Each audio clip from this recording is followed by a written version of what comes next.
Hey guys, welcome back to my channel. I am Danielle, aka Stitcherista here on YouTube, and today is another diamond paint with me as I continue to move towards the finish of Treasure Studios Art Cherry Blossom by Lizzie Falcon.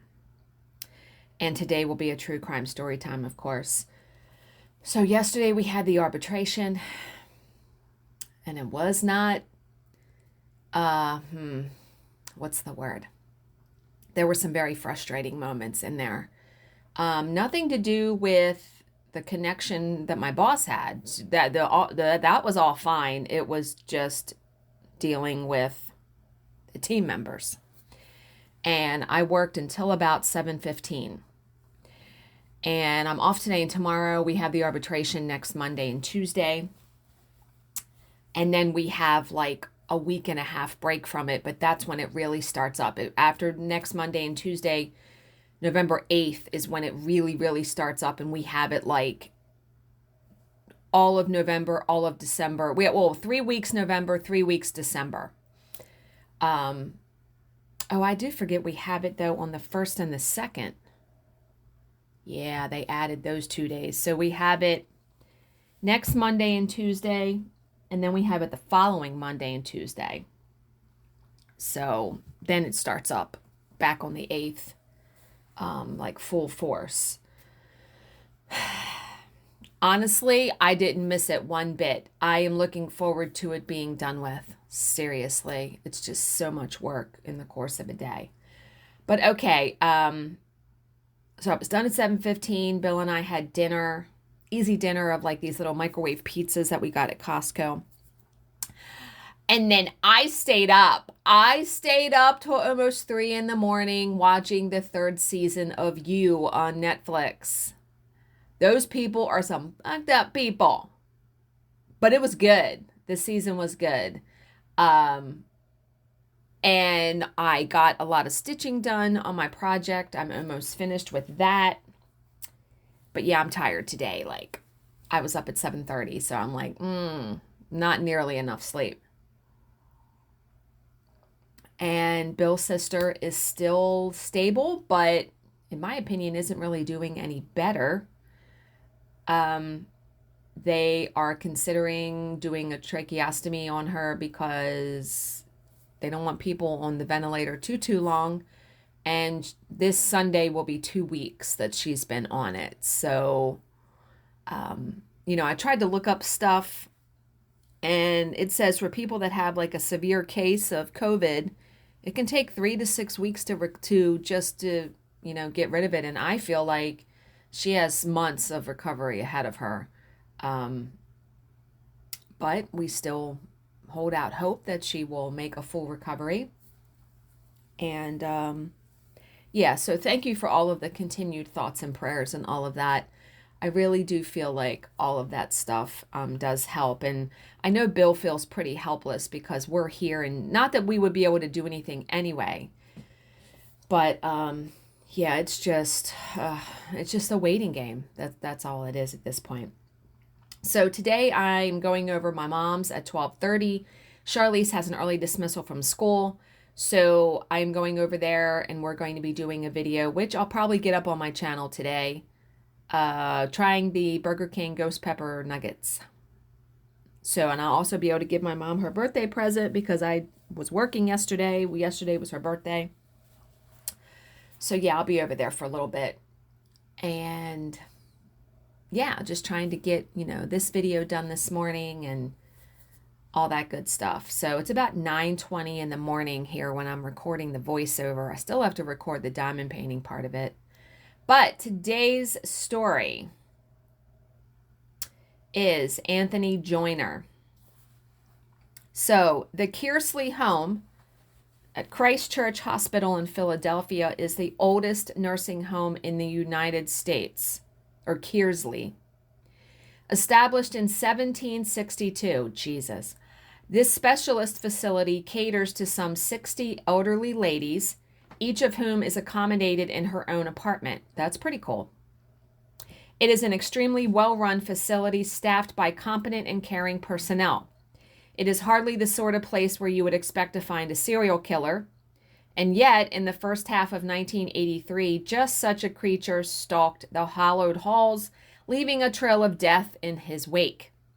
By the time he was caught, 6 frail women ranging in age from 83 to 92 would be dead, brutally raped and suffocated in their beds. First of all, how do you even rape a person that is in their 80s and 90s?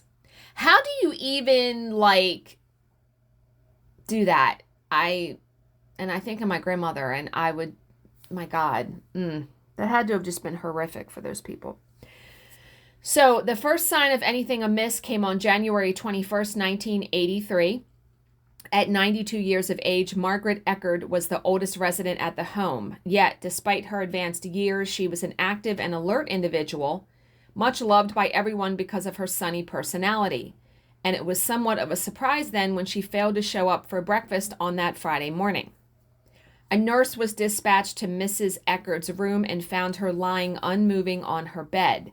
She immediately called for a doctor who confirmed that Mrs. Eckerd was dead. A subsequent examination revealed some worrying signs, including a bruise to the dead woman's face and blood in her mouth and nose. And there were also streaks of blood in the vagina. I fucking can't. Why?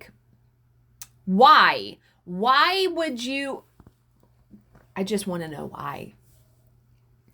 Despite these findings, the doctor concluded that Mrs. Eckerd had died of natural causes. No. And attributed her death to a heart attack. And this was a mistake that would have tragic consequences for 5 other residents of the home. 3 weeks after Margaret Eckerd's death, there was another at Kirsley. Like the previous victim, 85-year-old Catherine Maxwell was first flagged as missing when she failed to join her companions at breakfast. A nurse was sent to check on her and found her lifeless body lying on her bed. Blood was again noticed around the genital area, this time seeping out to stain the dead woman's pajamas. This, however, was attributed to natural causes. How is that a natural cause?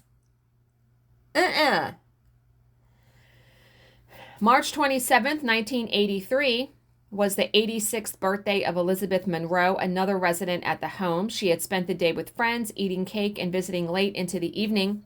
The following morning, a nurse found her dead in her apartment with inexplicable traces of blood on the body. This time, the doctor who did the initial examination was concerned about the presence of blood. But the Philadelphia medical examiner dragged his feet about initiating an investigation, and by the time things got rolling, Elizabeth Monroe's body had already been embalmed, destroying any evidence, and the death was recorded as natural. Jeez, what the hell is wrong with these people? I would think that if you're in the medical examiner profession, time is of the essence, obviously, right?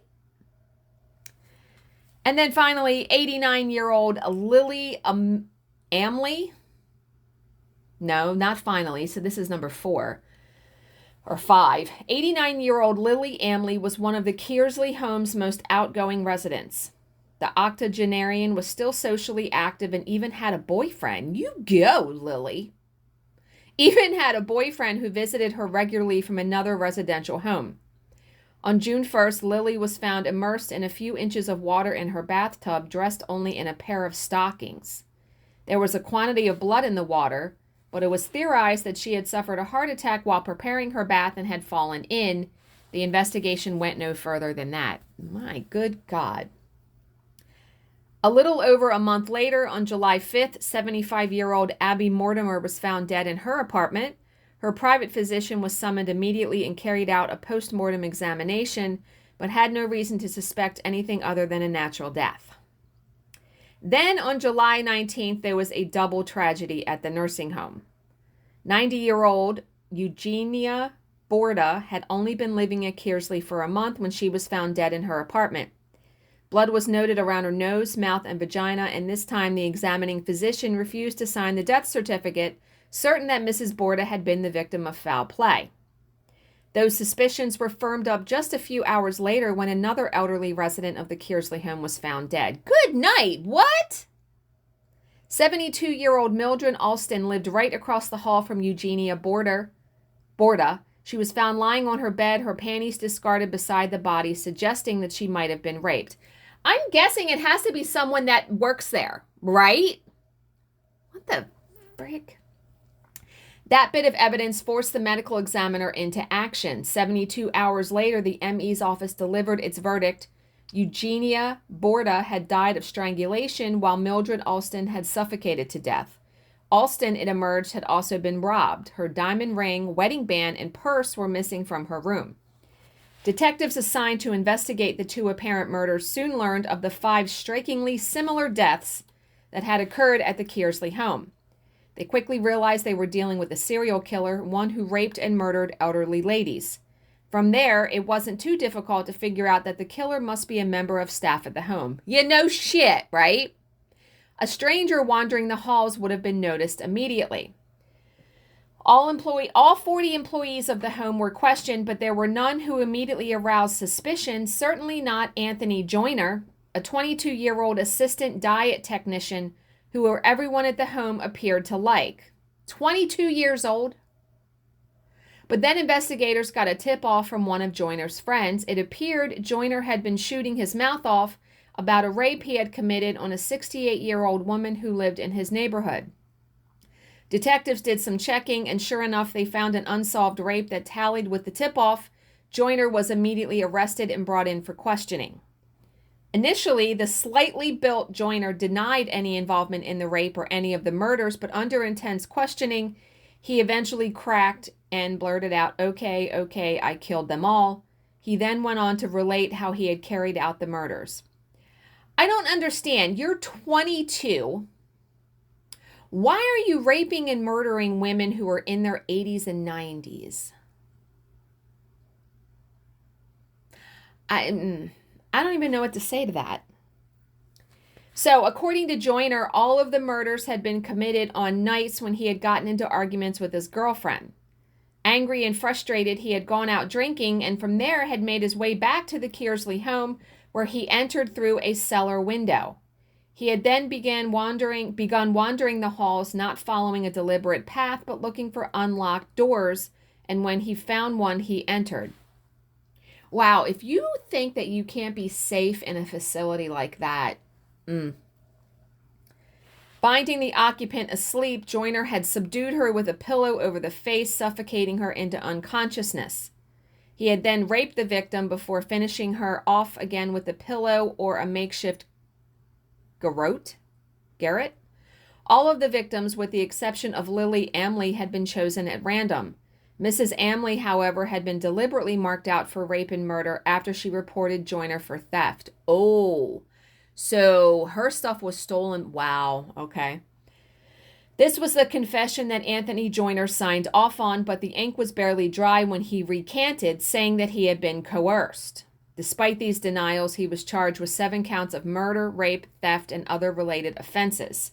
Anthony Joyner went to trial in May 1984 and was found guilty of 5 counts of murder and 1 of manslaughter. Given the heinous nature of the crimes, the prosecution argued hard for the death penalty. However, in order for that sentence to be passed, the jurors have to be unanimous in their decision during the penalty phase, and in this case, they were not. And so Anthony Joyner, one of the most depraved killers in Pennsylvania history, was spared the electric chair. On May 5, 1984, Judge Edwin Malmud sentenced him to life in prison, and it is highly unlikely that he will ever be released. So 1984, this is 2022. So he's been in prison now for 38 years. Yes. So he is now like 60 years old. Yeah, he's not going to get out. There's no way. There's no way. So what an awful... I can't even, like, imagine, those women were somebody's grandmother, somebody's wife, somebody's daughter, somebody's, you know what I mean? Like, are you kidding me right now? Okay, so instead of reading every day a positive affirmation, I decided what I'm going to start doing is reading a daily email that I receive from Ryan Holiday, who is the Daily Stoic, which is ancient wisdom for everyday life. He has a YouTube channel, which I watch, and he has written a bunch of books on Daily Stoic, Marcus Aurelius, Aurelius, whatever. Those people who lived a long, long time ago, but who wrote books about meditations and things like that. So, yesterday's email I really liked, and so I wanted to read to you guys. And they're not very long, but it's good little nuggets of wisdom, I think. And this one is called Never Wish Away a Minute of Your Life. And he says, you want this to be over, right? When can this end? When can life go back to normal? We've said this a million times to ourselves, not just during the pandemic, but countless times in ordinary circumstances. When we were excited for Christmas to come already, when we were waiting for a friend who called ahead to say that they would be late, when we were listening to that boring lecture. In his book, Travels with Epicurus, the writer Daniel Klein recalls a formative moment. And he says, I remember one long ago evening on an overcrowded train to Philadelphia, hearing a young woman moan to her mother, God, I wish we were there already. And her white-haired mother replied eloquently, darling, never wish away a minute of your life.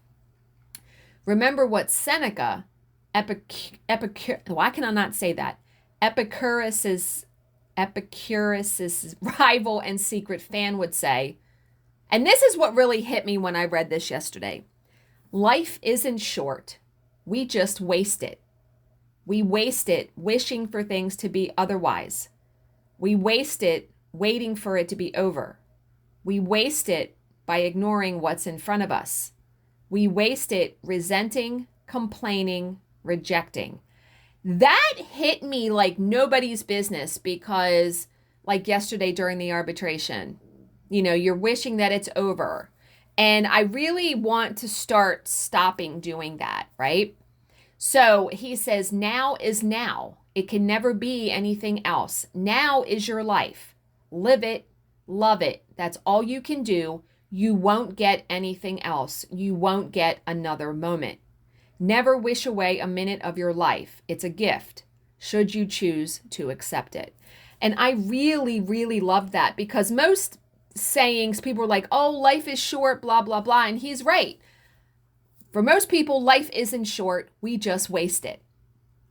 And I was just like, oh my God, like you have to appreciate the mundane, the boring, the whatever. So I hope that hit you sort of how it hit me. And I hope you all have a fantastic Thursday. So as always, if you have any questions, please leave them in the comments section below and I will answer them to the best of my ability. Thank you so much for watching and subscribing, and I will see you in my next video. Bye, guys.